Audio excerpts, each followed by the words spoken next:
Hi my fellow Airsoft Addicts, welcome back to another video.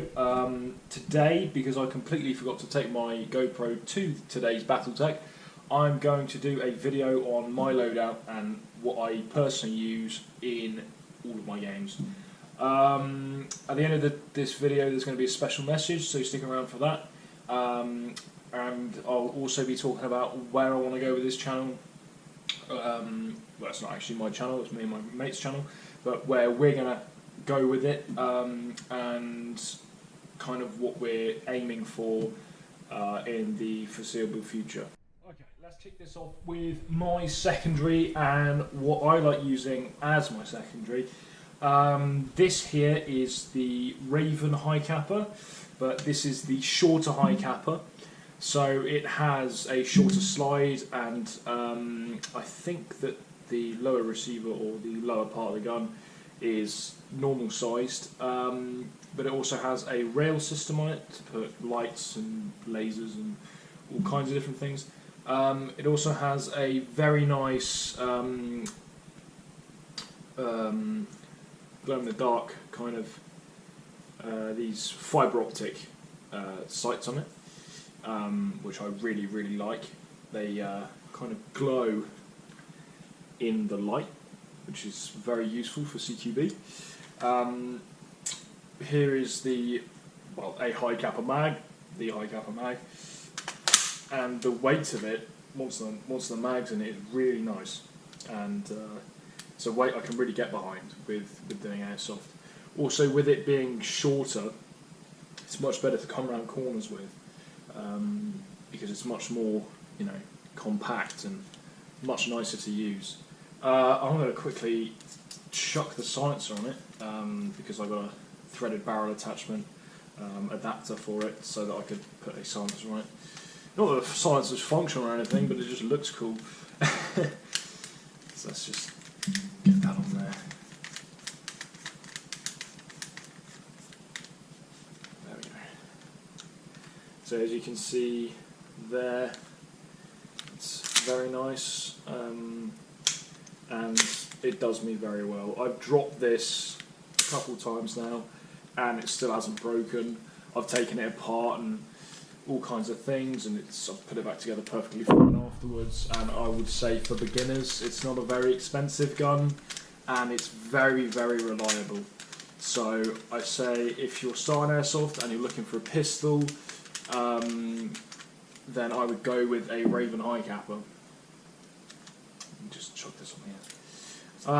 I also wanted to say that I got a WE 1911, which ended up breaking after the first drop. So I would not recommend using WE guns. Well, WE guns are very good, but that particular 1911, which was actually the M45A1, I would not recommend buying, because I've had troubles with it. But if you want to buy it, then go ahead, but I personally don't like using it that much.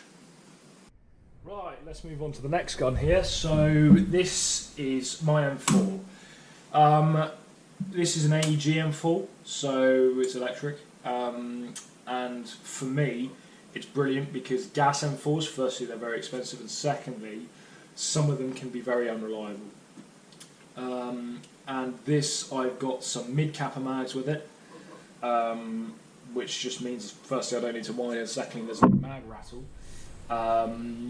And also I absolutely love this thing. I have no bad words to say about it, except for maybe that the silencer gets a bit loose. Sometimes it gets a bit off, but also the buffer tube as well gets a bit off as well, but it unscrews itself, which is kind of annoying.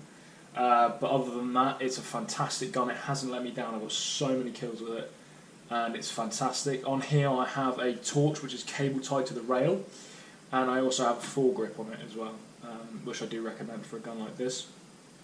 And if you're looking to start airsoft, I would totally recommend an electric M4, because they're fantastic. The customization is off the chart. You can put everything you want on it.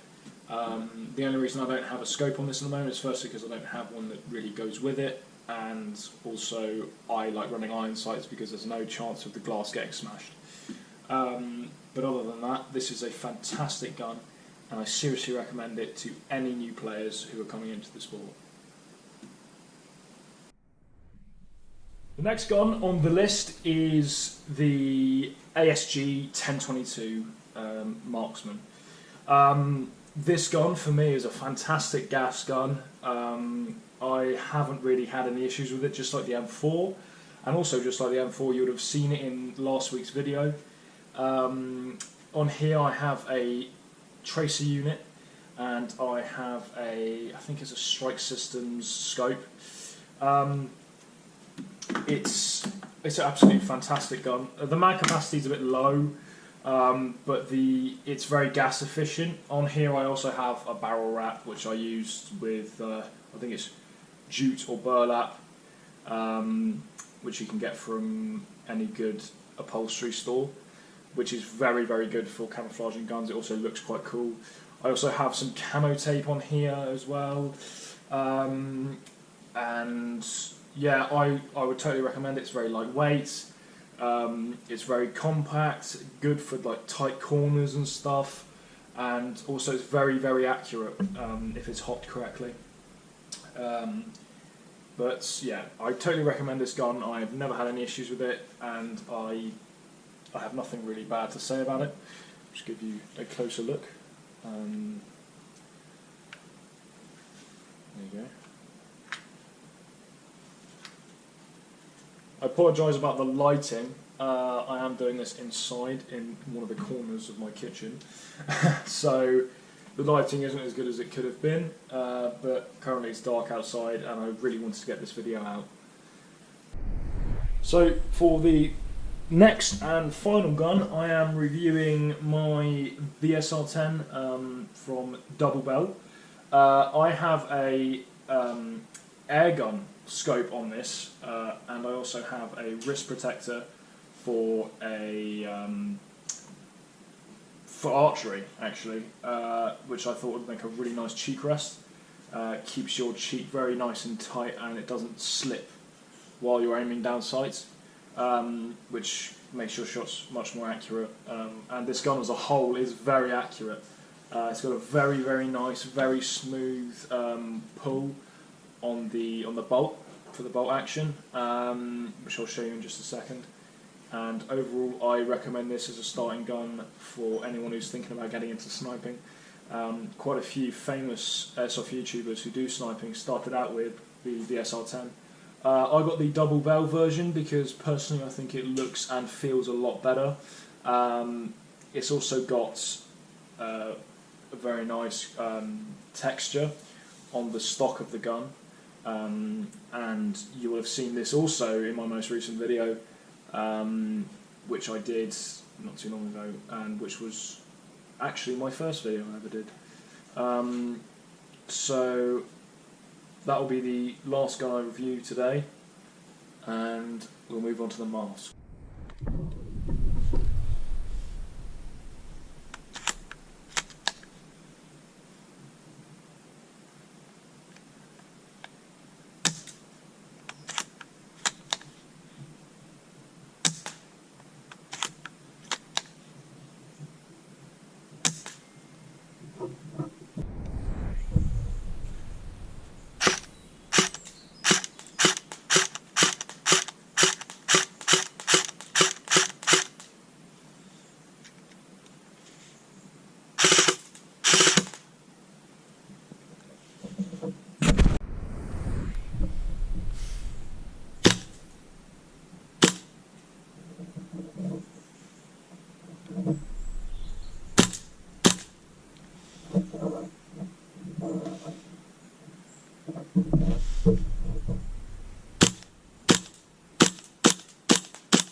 So, I did promise that I would show you guys my mask setup.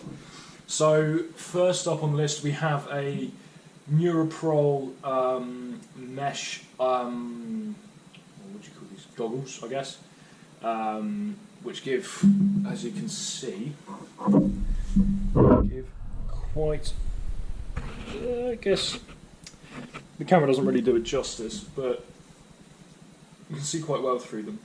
And I also have a mesh face mask, which together I've painted them so they look, I don't know, quite cool, I guess, with a skull pattern, I guess. And I would totally recommend, if you're starting Airsoft, either go for the classic mask that everyone goes for, because they're very nice, but they can break and they are quite uncomfortable. But if you don't want to go for that and spend a little bit more money, I'd go for a mesh half mask on the lower face and the mesh goggles on the upper, because it creates a much better atmosphere. You can breathe a lot easier, and you can see a hell of a lot better as well, because obviously they don't fog up because they're mesh. But anyway, that's going to wrap it up for this one. Before I leave, I just want to say a few things. One of those things being the elephant in the room, which is the passing of the Queen. I know it's hit quite a few British people quite hard, and my condolences to those people who have been hit quite hard for it, by it. And for me, living on Guernsey, it hasn't really hit my island as hard as it will have in the UK. But I have a lot of respect for the Queen, and I have a lot of high hopes for what the new King is going to be doing with the UK, and I have a lot of admiration for the royal family, and my heart goes out to them. They must be going through some very hard times at the moment, same as all of the UK. And I just wanted to get that out of the way because it was on my mind, being British and all. And I wanted to move on to what this channel is going to be about. The reason why we made this channel is because me and my friend saw that there wasn't many videos on YouTube about airsoft in Guernsey. Now I know that there's a few people trying to rectify this issue, but we thought we would take it upon ourselves to do it. And this is why we have this channel. The upload schedule that I'm going to try and keep to is going to be on the Sunday of an airsoft game. I'm going to try and do a video of gameplay and a cinematic video alongside it, just like my first and second videos. And on the following Sunday, when there's no game, I'll do a help guide video, or maybe a skit, or something along those lines. I'll just do an extra video, just as like a weekly upload schedule, maybe a review or something, something like that, or challenge or whatever it may be. There will be a video every week, which is going to be something I'm going to try and stick to, probably either on the Sunday or the Monday, or maybe later on in the week if I get busy. But that's going to be the upload schedule I will try and keep to. I also have asked my friend and co-YouTuber to do a video on his loadout, so that we kind of have it as an all-round thing, so that people will know both of our loadouts, so that when they see them in the videos, they're not confused, or they don't feel like they know what the weapons are, or if they want to get them themselves, and they know which ones they are and where they come from. Other than that, I hope you enjoyed the video, and I will see you all next time.